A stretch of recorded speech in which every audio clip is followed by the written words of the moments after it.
মুসা আলাইহিস সালাম ফেরাউনের সামনে যেয়ে দাঁড়ালেন।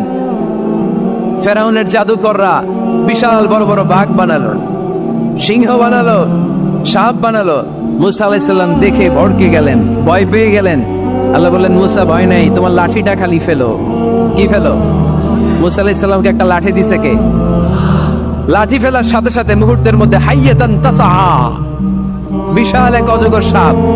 এই বিশাল অজগর সাপ ফেরাউনের জাদুকরদের বানানোর সব বাঘ, ভাল্লুক, সিংহ আর সাপগুলো রেখে বিশাল ফানা ধরে আছে। আর সাপ বলতে শুরু করেছে, আর কি আছে নিয়ে আয়।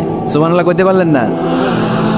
এই দৃশ্য দেখার সাথে সাথে ফেরাউনের রাজপ্রাসাদের সামনে যতগুলো জাদুকর ছিল, কোরআন বলে ফাউলকিয়াস সাহারাতু সাজিদিন।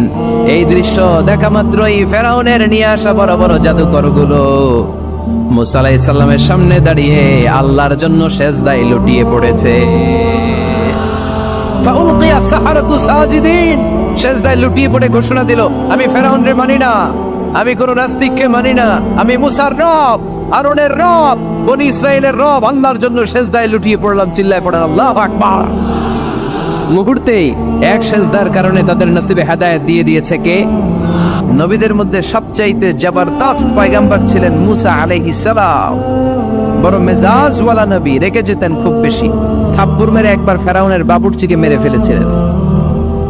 অনেক শক্তি আল্লাহ তাআলা তাকে গায়ে দিয়েছিল। তিনি একবার আল্লাহকে আবদার করে বসলেন, রব্বি আরিনি আনজুর ইলাই। আল্লাহ, আপনি বলেছেন আপনারা দেখা যায় না, কিন্তু আমি দেখতে চাই। আমি কি করতে চাই? জোরে বলেন। আল্লাহ বললেন, লান তারানি, never you can see me, never you can see me. তুমি আমাকে দেখতে পাবে না, কারণ আমাকে দেখা যায় না।